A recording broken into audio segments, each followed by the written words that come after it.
I think it's helpful to be a little bit stupid and a lot brave. I think so many people talk about you need to be brave and bold. I think we maybe talk about these two terms a lot, but we rarely talk about the pure stupidity that it takes to just go through and post something and know that it will probably flop.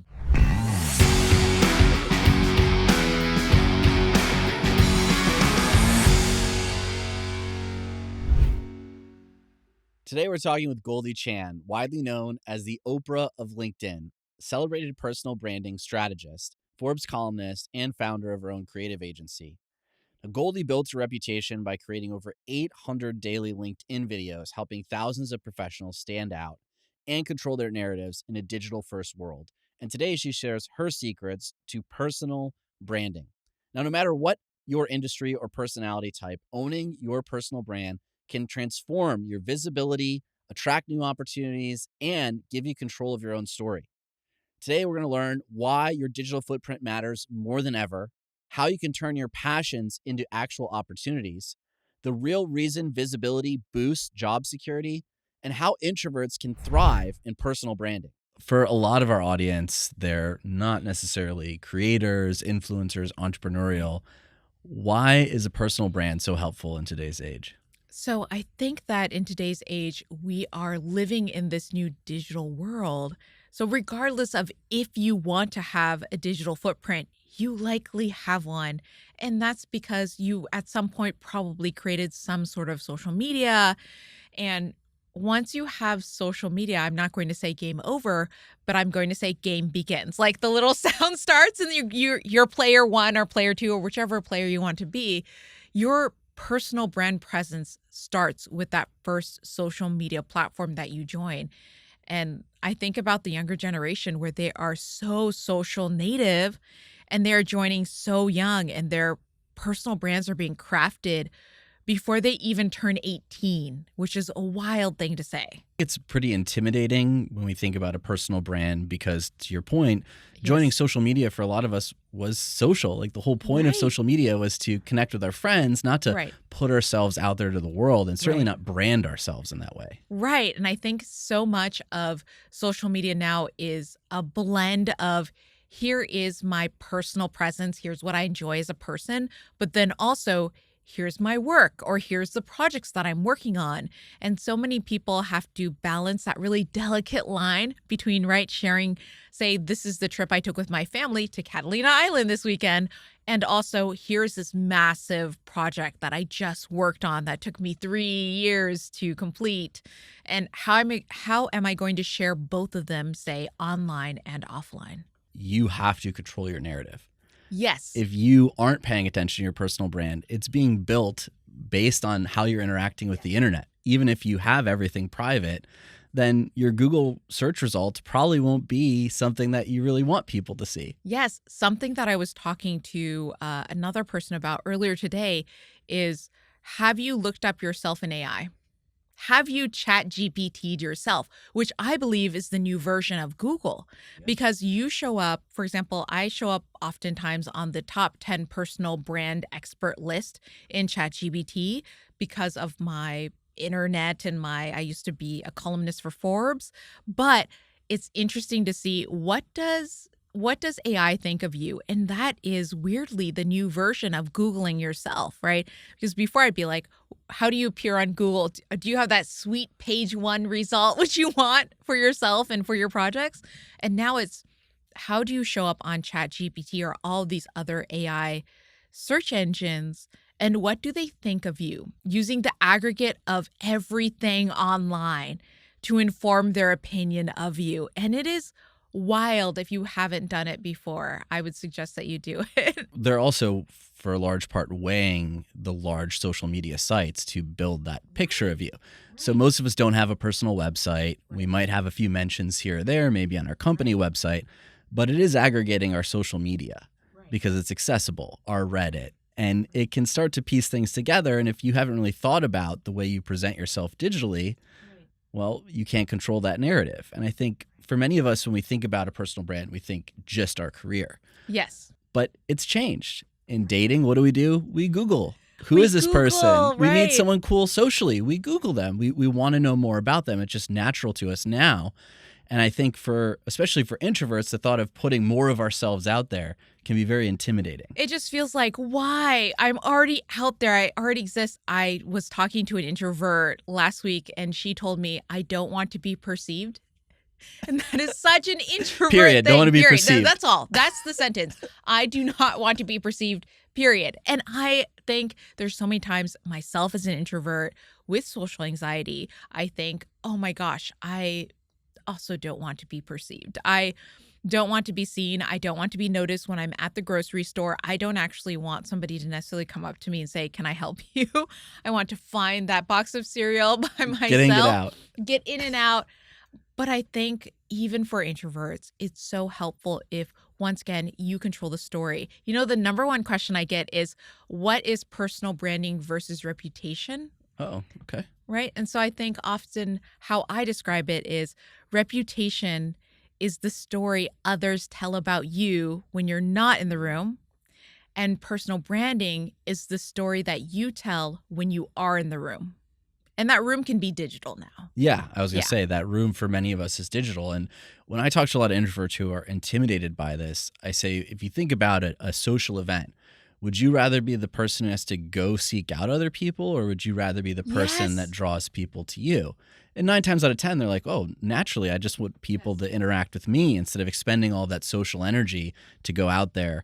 And you can do that by crafting a phenomenal personal brand. Right. You become a magnet. And it is so nice to be the magnet that all of the opportunities go towards, instead of being the person that is, you know, oftentimes what feels like, especially to others who have social anxiety, you feel a little desperate when you're like, hey, please, can you do this? Please, can you do this? Right. Versus once you have doors opening for you, it becomes so powerful, right?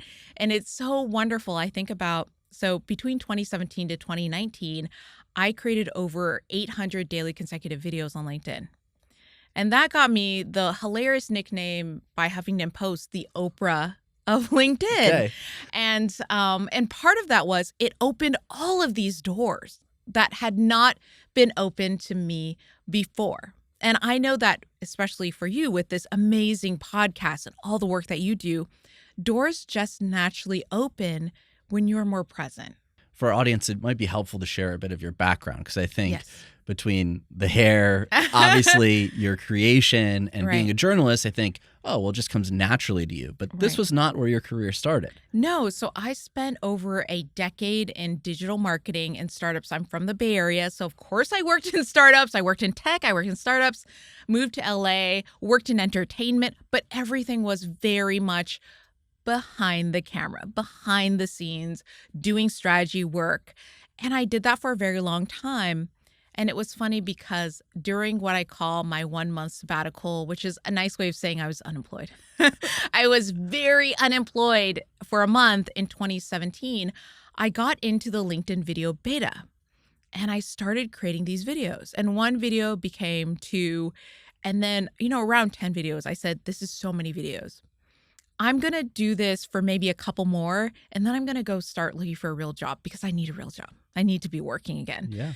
And 10 became 30. And at 30, the then CEO of LinkedIn featured me in a private keynote about interesting creators on the platform, which then, of course, opened a flood of doors. But at 30 videos, I still was like, okay, I'll do this for another month because it seems like it has legs, and then I'll stop.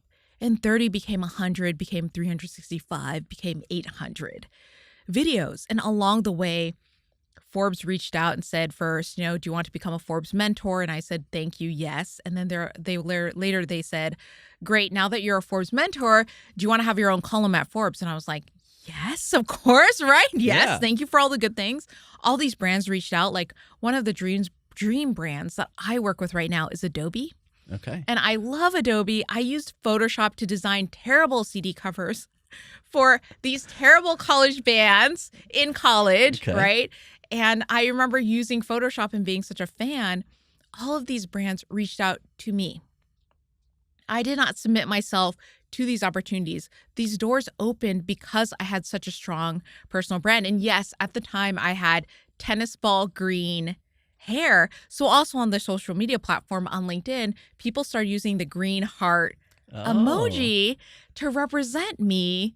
And then that would mean anytime they used the green emoji in my comments, it would represent that they were referring to me in a positive way, yeah. right? And so it was something really interesting where I sort of built my personal brand backwards, where I suddenly had a personal brand Right. and then I had to lean into it.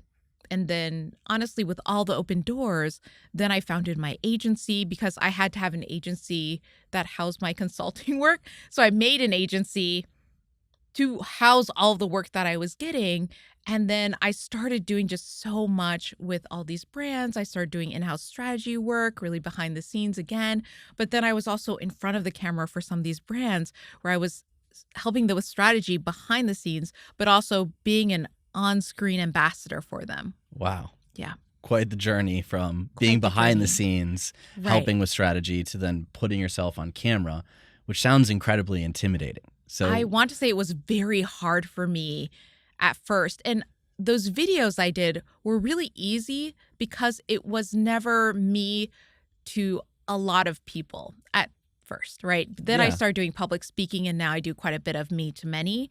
But at first it was just me and my, at the time, terrible iPhone that I had. It was like the oldest iPhone you could have that could still do video. Yeah. And it was totally unedited videos, shaky videos that I was just like, hey, it's me, and it was very cool. I originated an entirely new format on this platform, the most uncool platform on the face of the earth, LinkedIn. Yeah. And I was able to start doing these videos, but it wasn't scary because it was just really me to my phone. Okay. And I wasn't live streaming. I wasn't seeing comments. So it was just, I would just do a video. It was completely unedited. And then I'd upload it. And then, 10 people would like it. So the Okay. first 5 to 10 videos, I thought I was famous because I had like 10 likes. I was like, look at these 10 strangers. And then I was like, oh my God, I got 5 likes on this. Like, I can't believe 5 people like this. 3 of them I knew. Okay. Well, let's talk about Yeah. that, because I Yeah. think that's also really intimidating for those of us who don't have a personal brand or haven't really started posting on Yes. social media, especially introverts. And we call Yes. this Cringe Mountain, where you're not really comfortable and you're really nervous about what your friends, family, Yes. coworkers on LinkedIn are going to think about you fumbling through Right. creating your personal brand. Right. So first of all, I always like to start with one. I think it's helpful to, instead of saying, I'm going to commit to 100 posts, especially if you've never created before, I think that's so overwhelming. So I always say, why don't you do this? Can you create 1 post a month for 3 months? Okay.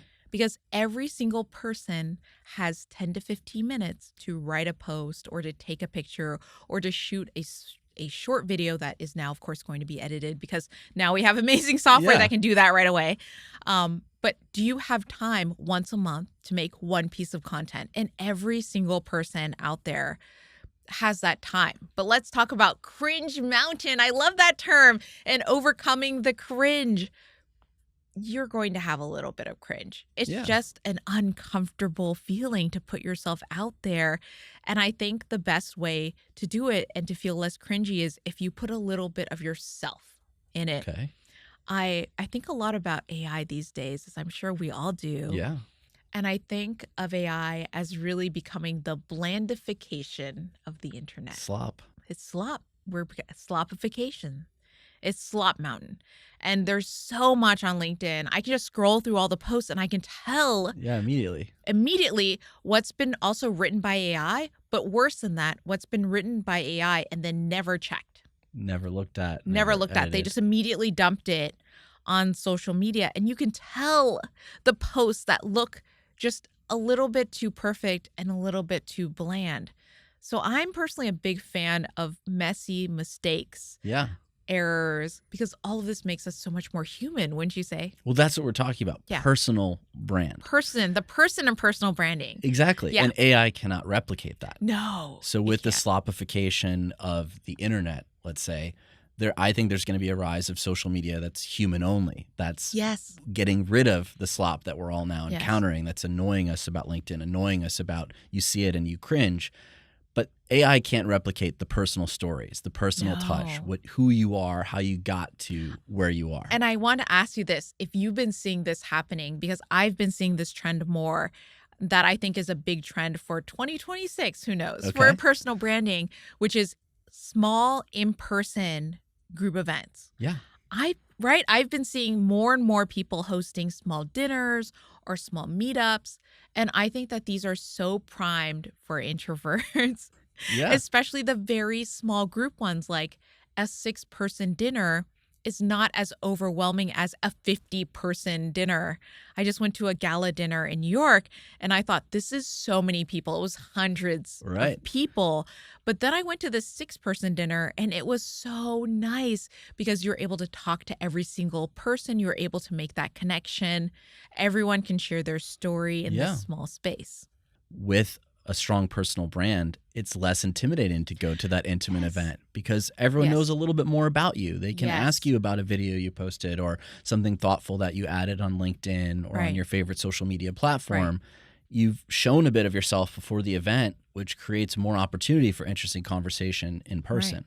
Right. Well, let's jump into one thing that I think we haven't talked about yet, which is, so with a personal brand, right, you have, say you're posting online. Before you even get to that part of posting, it's helpful to know what you want to be known as, Yeah.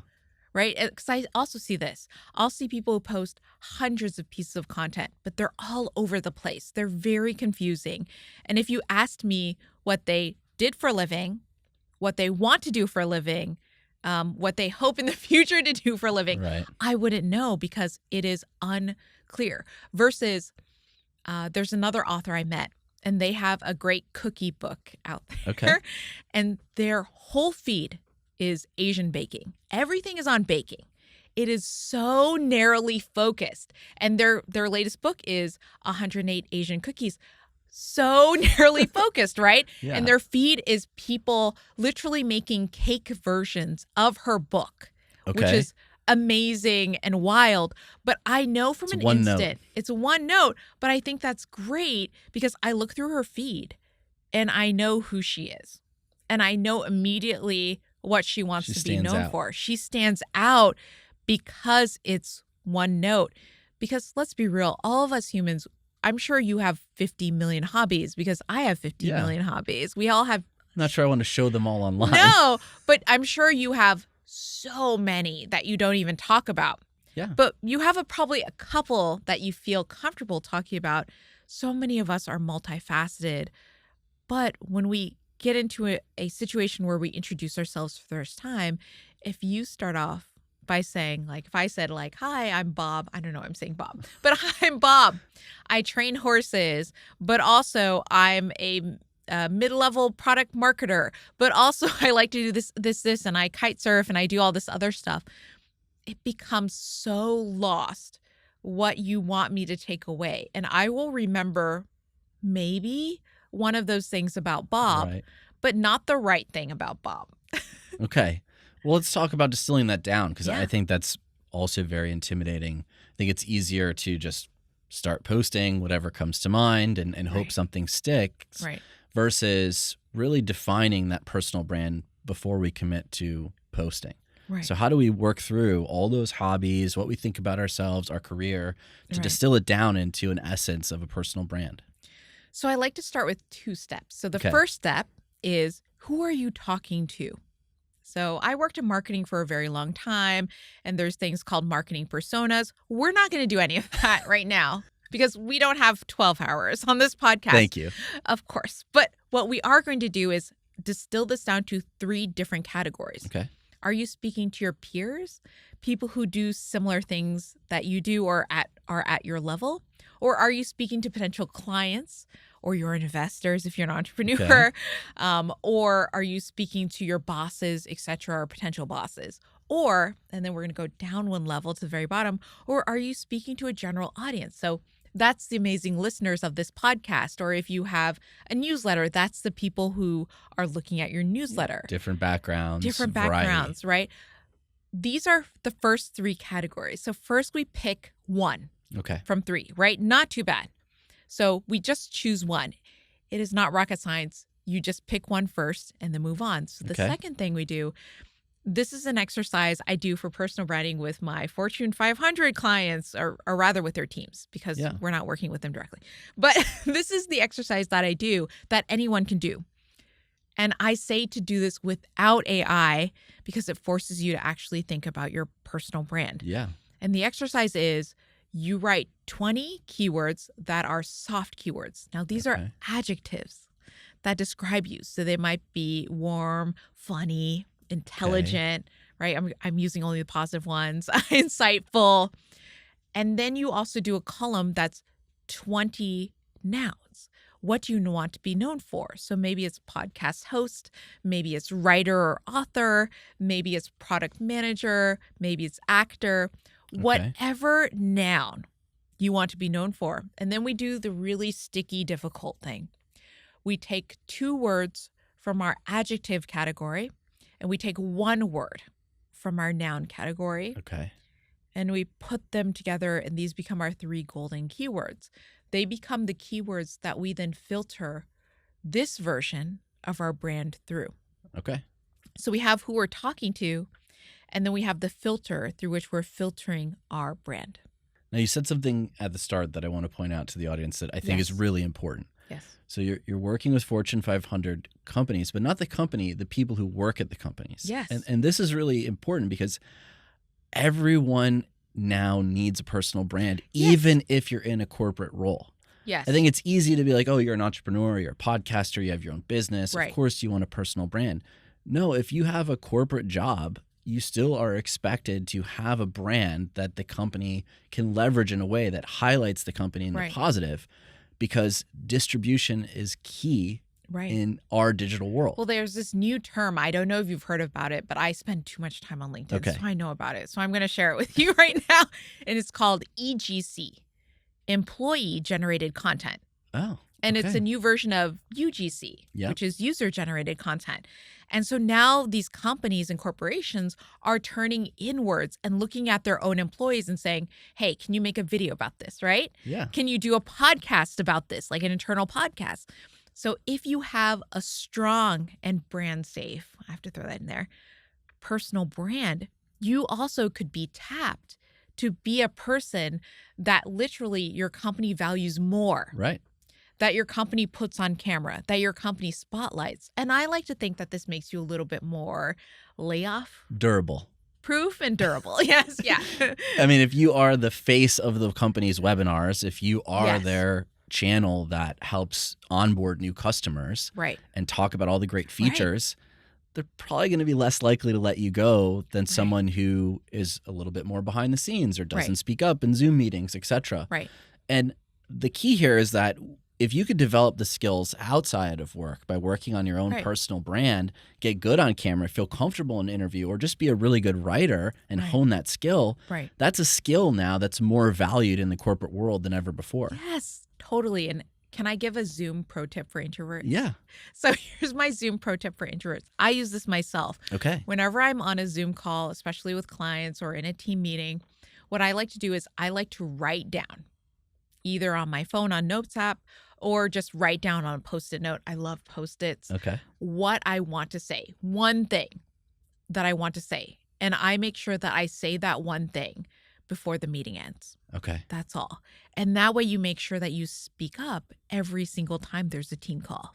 Yeah, and you have that opportunity before with a little bit of prep, because we know in the Zoom room, we can have all these thoughts going on. Oh, who's staring at me? Am I appearing right? You know, all the things that might hurt us from the an awkward anxiety moment standpoint. when you do the emojis, the emoji reacts. Right. Was I laughing too hard at the CEO's joke? Right. You can lose sight of, hey, actually, this is that insight that I really wanted to share. Right. That allows you to increase your visibility. Yes. And that's what visibility it's is about. really key to being promoted. Is about increasing your visibility. I'm so glad you said that. I think another thing that I've been starting to do little talks on is about being heard. Okay. Right? I think it's not only important to be visible, but it's so important to be heard.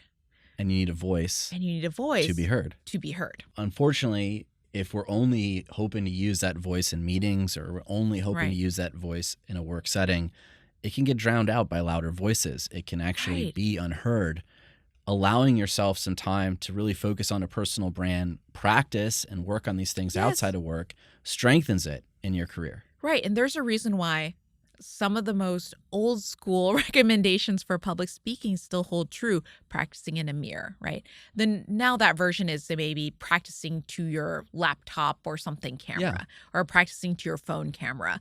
But it's still true. You're still practicing in a mirror, speaking first before you have to say something difficult. And I think all of these tactics to just practice and be prepared are so important. One thing that I think is also really unique about the current social media landscape that I Yes. do want to point out, because we hear from so many, AJ, you started a podcast 18 years ago. Of course, you were able to Right. build a massive audience. And there's the thought that, well, I missed the boat, right? I didn't Right. join LinkedIn Video when they first launched, and right. now I don't have that opportunity. Right.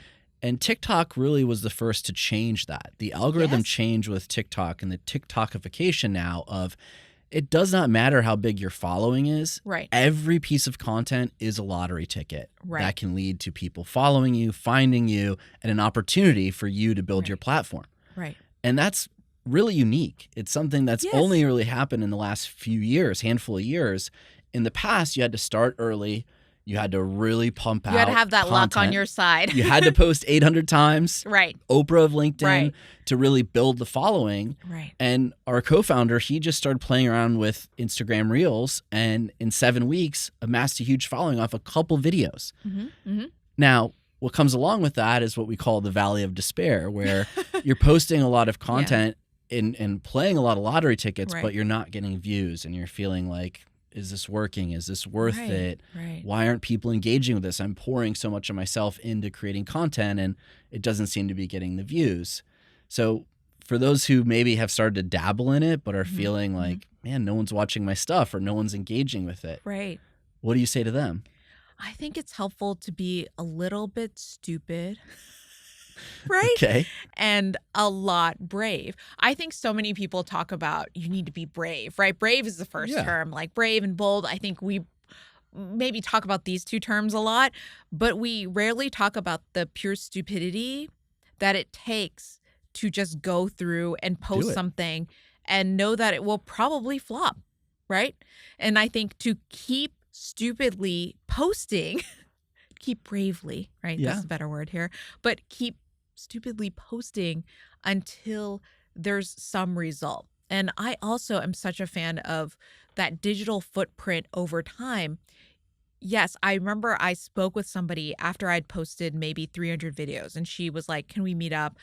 I want to talk about my video strategy. And I'm like, of course. Yes, Yeah. let's do it.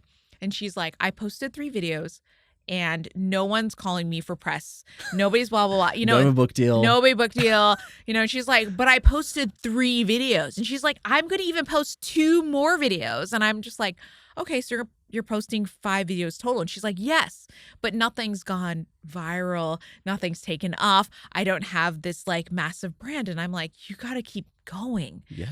That's the thing. Like, you got to keep going. I'm sure you've experienced this too with the podcast. You've outcompeted other people who maybe had this big spark, this big wow moment, right? Because you now have that beautiful thing we like to call SEO. Yeah. You have that beautiful history over time, and that matters. People look for that. So even if I was still getting 10 to 100 views, but I did 800 videos of 10 to 100 views, well, that becomes 80,000, 800,000. That becomes so many more people who have seen each of those flop videos, Yeah. right? So it's important to keep going. And sometimes I think it's important to stupidly keep going. And you should be going for, I would say, at least 3 months. Like, you should be giving a project at least 3 months to just breathe. If you start a project and 3 days later you're like, this didn't work. It's gotten a lot easier. So when It's we gotten started so the much podcast, easier. I didn't know anything about audio. I was researching the right cables and Yeah. all these different things to even get started. Yeah. And it felt like a mountain to climb just to get good enough. Right. We It all was have very phones. technical. We all have access now to Right. hit record, type something out, and Right. hit a platform and start building even the smallest audience, because those people can become friends, Yes. can become partners, Yes. they can become clients, Yes. they could be your next boss. Right. And we had a client who, very analytical job, engineering, but Yeah. was really fascinated with AI. Mm. And it's like, man, I want to do more with AI. His company's not adopting it. He Right. has been playing around with it on the side. And he's like, you know what? I'm just going to start talking about what I'm building and share a little bit. Yes. And AI became part of his personal brand. Yes. And one of his bosses happened across his video Yeah. and said, hey, why don't you share a little bit about what you're working on? That had started completely separate to work with the team. Great. And now he became the AI guy at work. Now, if you had Yes. said, go to the Zoom meeting and say, I want to be the AI guy, No. it's not going to happen. Yeah. But by working on this Then we're in outside, Cringe Valley, not Cringe Mountain. we're getting crickets, Right. basically. Everyone's staring at you. Why do you want to be the AI guy? Right. It feels braggadocious. It feels Right. like you're taking. But instead, he started on the side, sharing what he was working on, some Right. fun projects, and started to build a bit of an audience. And what do you know? He got seen because of it. So I think Yes. so often we find ourselves maybe unhappy with our career, want to make a change, don't see those opportunities internally, don't think about what a personal brand can unlock in Yes. finding those opportunities for you. Yes. And I think part of what you described is somebody who is passionate about something, and then they decided to do something about that passion. Yeah. Now, maybe you are an engineer and your passion is fly fishing. That is a little bit harder to mesh together. Right. But if you're an engineer and your passion is, say, AI or product management, these become two things that you can mesh together, that you can start talking about. And I think that's really powerful, is taking things that you care about and putting that into your personal brand, because that, once again, is the person in your personal brand. That's the warmth You're right. that we want to see. That's the humanizing part of your personal brand. That's so powerful, because once again, you could ask AI to make you a personal brand and say, like, okay, what's the next 30 posts I need to do? But the problem with AI in that case is AI can only tell you based off what you've done in the past. Right. Or what other people who are not you have done. Or not you have done in the past, right? So it's not always a great future predictor, but it's a great historical document, Yes. right? And sometimes if you want to be ahead of the game, if somebody told you, okay, well, you can start a podcast, but you can only do what everyone else has done before, you wouldn't have this amazing, successful podcast, because you'd always be looking backwards. Right.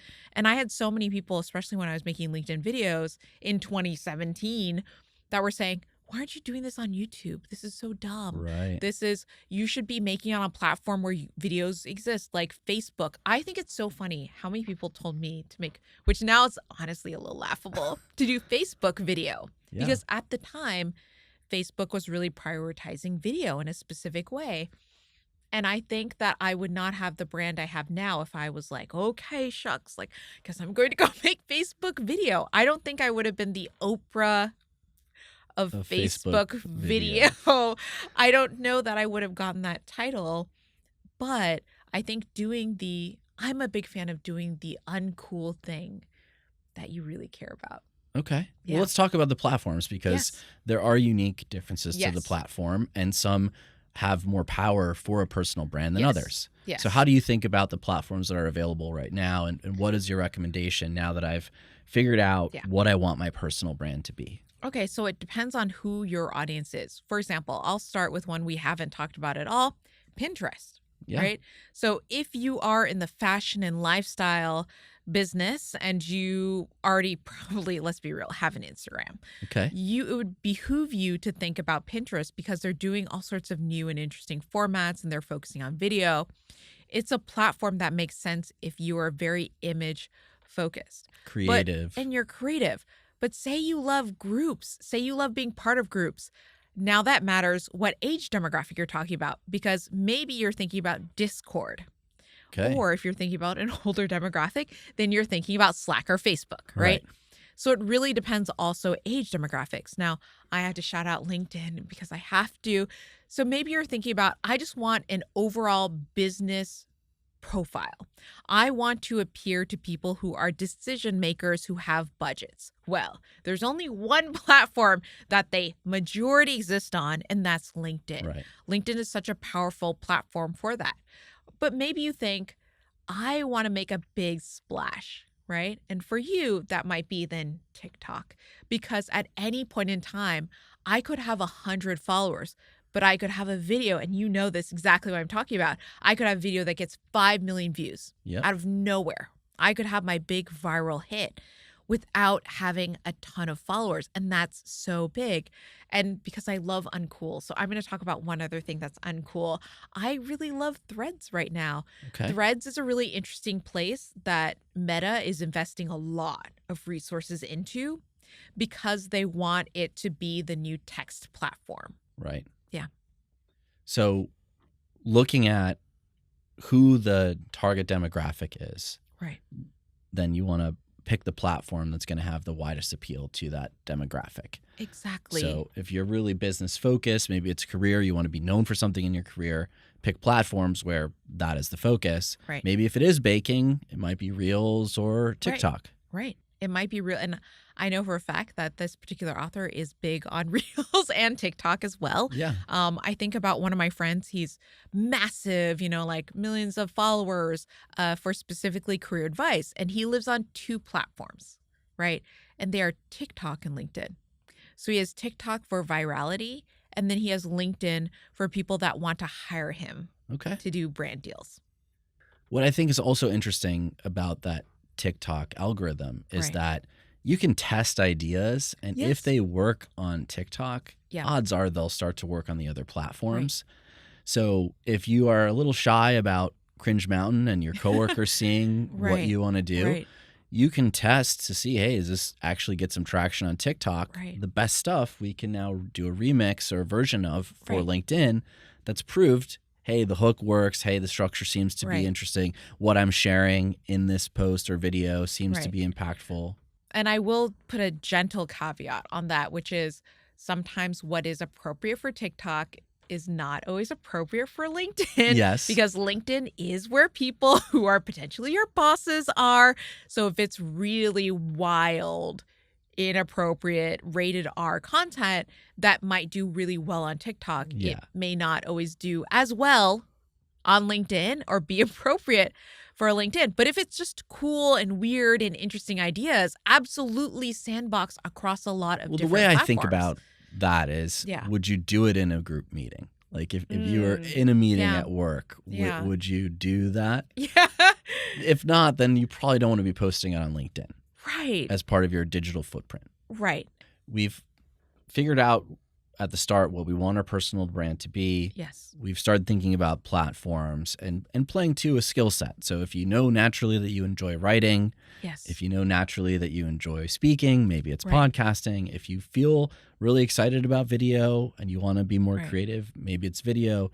Let's talk about actually like developing out a game plan here, because Yes. 3 months sounds pretty intimidating if we've never hit record and publish. Right. So this is why if I'm not doing a big overarching plan with someone who has their own content team, right? It's just you. You are a human solo. Okay. And it is just you. You don't have a personal assistant. You are working on this all by yourself. That's why I say, okay, can you do one piece of content for me for 3 months? And then after 3 months, we're going to do once a week. But in that first 3 months, if you love video, you're going to make one mediocre, right? It doesn't even have to be good, just a video once a month. And if it makes it easier, you'll do it on the 15th, right? So I'll give you the day of the Okay. month to even do it on. So every 15th, you're going to post that one video. Or if you love to write, maybe you go on Substack and you write one beautiful, thoughtful, long form post a month, also on the 15th. Okay. I don't know why I'm saying the 15th. It's just a good day. Yeah. Or if you love text, maybe you go on Threads and that's the day that you engage with a lot of people. You respond to conversations you post Okay. on that platform. Or maybe you're on Instagram and that's the day you're going to post like a beautiful carousel of a few things that happened to you over the course of a month. I know another creator and she does something really interesting. She does Q1, Q2, Q3, Q4 wrap ups. So she will wrap up what happened to her in that quarter, Okay. like all the brand deals she's gotten, all of the places she's spoken at, all these things. And what it does is it does double duty. It's content, but it also shows that she's been busy working. Yeah. So it does two things that are really powerful for her. And then people see this and they see her Q2 wrap up and they think, I'd love to hire you for Q3, Q4, right? Right. And it is so powerful to do that. So if you also feel like, I don't want to put myself out there with new content, that's also an idea you could do, which is what happened for you Over that the was last positive quarter. in the last quarter or like last month? What was a good thing that happened to you in your career that you want to share? Okay. Right? Or what was a good project that you worked on in your career? Or what was an interesting new connection that you made? Or maybe you got a mentor. Can you talk about that mentor? Or maybe you're like me and you got a new mentee. Maybe you Or want an to talk about insight that. even. Or an insight. Something you learned, a lesson, a takeaway, a skill that was acquired. I mean, I think Yes. it's pretty intimidating when we look at other creators that maybe we follow or Right. engage with, and we Right. think they're just so much further up the mountain. They've No. posted thousands of videos. Right. They have all these experiences that we don't. You can be sitting there with the little blinking cursor going, Right. what do I write? What do I script? Right. Like, what is this first piece of content going to be? Right. And I think it's important to recognize, one, everyone starts somewhere. Everyone starts somewhere. And two, the act of just getting it out and Yes. and starting to post is the genesis of building the momentum that creates the personal brand. Yeah. And I think this is the moment to put aside your cringe mountain or not look at it directly in the face and just create something. And that, once again, might be, I love learning. So, and I love teaching. So I think any kind of educational, or they call it edutainment, right? Okay, Educational and edutainment. entertaining. Any kind of interesting content that is a learning lesson that you had yourself, that's going to be helpful for someone else. Say you're a product manager and you have a really good learning lesson that you had from the past year about a product that you worked on.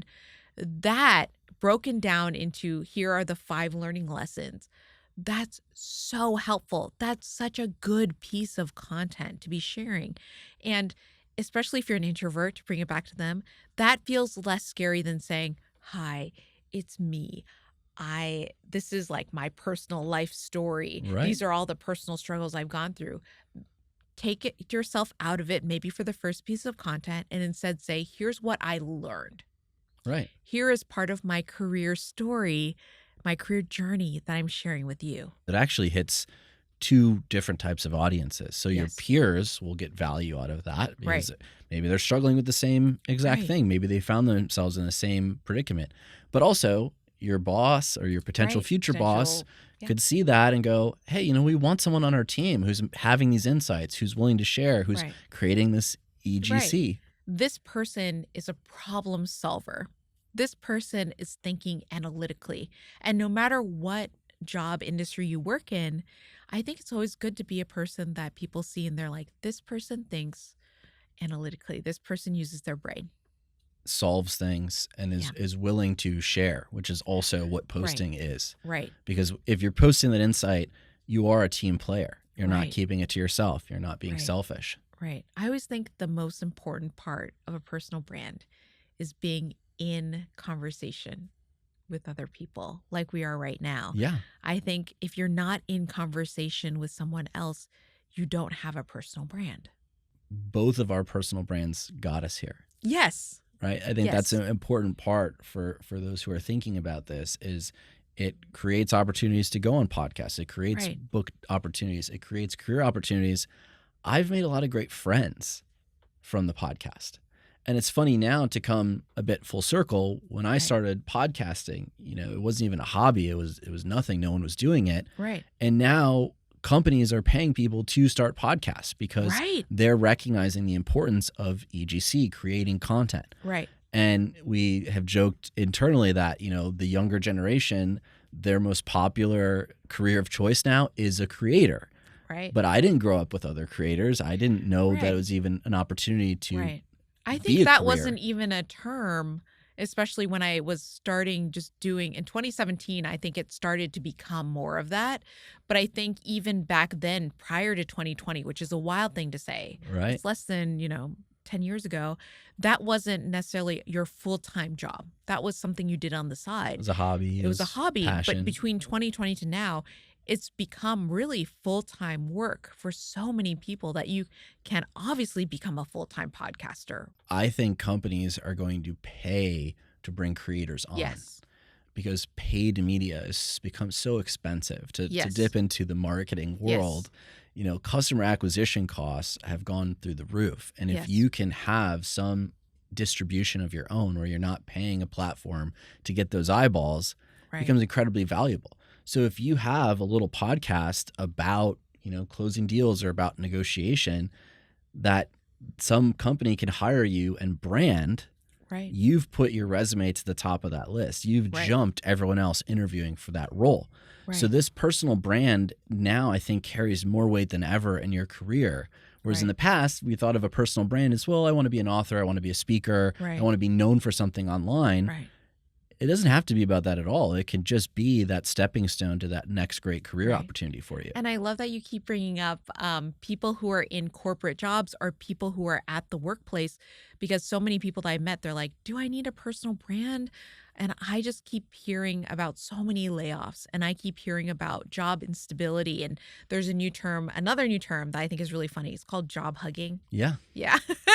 Because people are hugging their jobs Yeah. for Well, it's dear a scary life. time right now. It's a scary time right now. And I think if you have a personal brand, you are going to get rehired faster.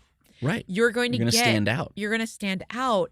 And I remember I was at one role when I was still working in house, and I, was just starting to develop a personal brand, not like I have right now, but just, a little bit. I think I had maybe 300 people on LinkedIn. So, quite a bit. That's the In the following. hundreds, and now I have over 100,000, but it's just hilarious. But at the time I was like 300. Woo.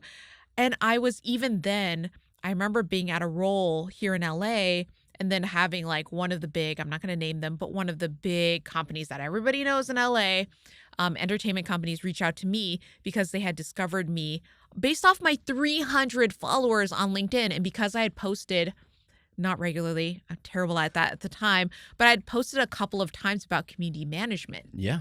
Because that was what I was doing at the time. And they had seen these posts, and they didn't go viral. They just got a few hundred views. But one of those few All it hundred took was views one. was a recruiter. And that's all it takes. And I think it's so powerful also if you talk about what you know instead of, I see so many people being like, well, this is popular and trending, so I'm going to talk about this. I'm going to talk about that. And then I think it's always helpful, feed it through the lens of what you do know, what your expertise is. And everyone is an expert in something, because most of us have worked for, if not a year, then we work for multiple years or a decade or Yeah. multiple decades in different fields. That makes you an expert in what you do. And thinking about, we hit the 3 months, we got our 3 pieces of content. Right. How do we know that we're onto something with a personal brand versus pivot or need to make some changes? Because I think it's still pretty intimidating to then decide and define a personal brand that sticks with us. Right. When do we know, maybe pivot, try a different adjective, maybe Right. try something else in terms of the type of, or the content that we're putting out there? Right. So I like to move probably what other people would say is glacially slowly. Okay. So I like to do 3 months just really for the cadence. I love the word cadence. It reminds me of horses. And I think having a cadence that we can stick with, right? I think of a horse's gallop. Yeah. Having those 3 pieces of content once a month, once a month, once a month. Because when we hit that 4th month, it's going to be so easy to be like, got it. On the 15th, I'm going to do this other piece of content. But then we can say, maybe we're going to do 2, 3, 4 pieces of content this month. So suddenly we're doing 4 instead of 1. But now that we've kind of kept up that cadence for 3 months, now we can just keep up this cadence for the next 3 months. And I think it's important to actually give it that full 6 months to breathe, using those keywords that you already picked. Now, I also am a big fan of your gut. Okay. So I think I think people often mistake their gut and fear. So to me, Yeah. fear is that loud voice that screams at you, you're not good enough, don't do this, don't bother trying. Versus gut is, I don't think I like that person. Or like, I don't think I like this project. Or I'm not sure about it, right? It's Yeah. that quiet, whispering voice that we have. And if your gut says after 3 months, oh, this doesn't feel right. Like, I don't feel like I want to be known as this kind of engineer. Then that's a great time to reassess after the first 3 months. Now, if it's fear, though, saying you're not good enough Right. to be known as this kind of engineer, that is an emotion you need to push through. Fear is the one we push through, and gut is the one that we listen to. A lot of that fear also comes from comparison. Yes, of course. So you pick your keywords, you pick your audience, and of course, because all of the metrics and numbers are published Right. on every platform, we can Right. see and have visibility on how many views people are getting, likes and comments. It's very easy to compare, and then that fear to overwhelm. Be like, well, I posted 3 to that Right. lovely lady who reached out to you, Right. and I don't have a book deal. Right. Okay, I got to stop. Versus, no, actually, this, in creating this, going through the process, I realized maybe I'm not as passionate about that as I thought, or Yes, exactly. maybe that's not as important to me to keep going another 3 months. Right. And I think it's really assessing internally. And it was funny because that lady I met, she wanted me to externally assess for her. And I said, well, it's your personal brand, though. I don't know if this is who you want to be known for. Right. Only you can tell yourself what you want to be known for. And I think it's so helpful to do that gut check at 3 months and to do that gut check again at 6 months. And at 6 months, you will really know. If you've done a half year, and you know this, having done so many podcast episodes, I'm sure at the half year mark, some interesting things happened, right? And either it's going to be interesting good, interesting bad, or interesting both, which Yeah. is actually even better, I think. At that point, you have enough data to actually work with Yeah. and assess and feel like, okay, I'm onto something, and this is really important and meaningful to me. Or, Right. let's make a pivot into something else. Maybe it wasn't Right. generative AI. Maybe it's actually project management Right. and productivity. Right, exactly. So I think after 6 months, you will just have more data points and you will be able to better tell if this resonates with yourself, because at the end of the day, it's your personal brand. You should enjoy it. It should help you in your career. And I hope that people are feeling more brave about putting themselves a little bit more out there. I would love every one of our audience members to publish something, because Right. just going through the act of that Yes. and allowing that creativity that might be bottled up in your career, or maybe you Right. don't feel like you can really lean into as much, it's just such a powerful opportunity. And I can speak for myself. It's brought me so many amazing opportunities outside of Yes. just career, Yeah. in terms of relationships, in terms of events and things that I never would have been invited to, Yes. all because I hit record on a podcast. I got to meet llamas in Dallas.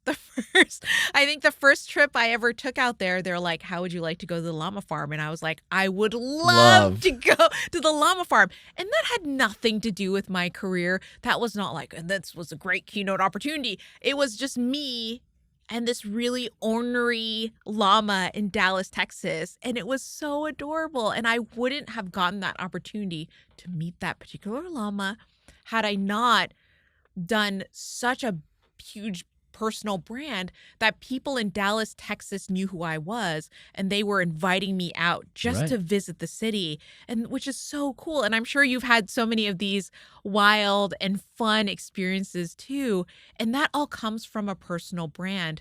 And I hate to add this word, but likability.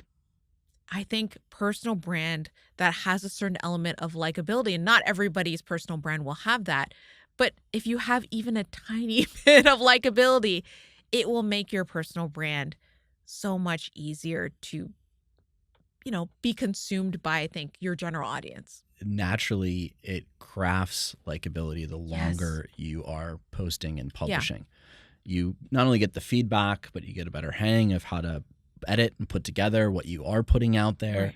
And over time, you're going to find from the signal, the comments, the people connecting with you, the people reaching out, that reinforcement that I think we need as introverts of like, hey, I'm on the right path and like this is meaningful. And as we wrap here, I would love to hear why you think introversion is a superpower with a personal brand, because I know for a lot of our introverts in the audience, they might be really intimidated by the thought of a personal brand. Right. So I think introversion is superpower for two reasons. One, I think introverts are beautiful deep thinkers. I think that introverts are able to take a step back because they're usually hiding in the corner. Just kidding. But they're able to, so physically take a step back, but they're able to think deeply and think clearly. And this helps with analyzing, say, data, or this helps with analyzing a sticky situation at work. So that to me is number one of the biggest introvert superpowers that I think is so often overlooked. And number two is the ability for an introvert to do one-on-one conversations with depth. Yeah. I think so many introverts struggle with small talk. This is actually why I called my book tour the No Small Talk book tour. But I think so many introverts struggle with small talk, and I think that's actually okay. I think if you are having really beautiful, meaningful conversations with people, people will remember you. And that's what we want to be. We want to be memorable to our potential clients, to our potential bosses, to our peers, to maybe our new llama friends. We want to be really memorable for everyone. And I think that is such an introvert superpower that you can go deep really fast and be really thoughtful about what you're talking about. With a strong personal brand, you can skip the small talk. Yes. And that's great for introverts who have to go to events, maybe for work, or put themselves out there. Right. That strong personal brand, that digital footprint allows you to go deep on topics, skipping the weather and skipping sports and things maybe you as an introvert don't really care about. Right.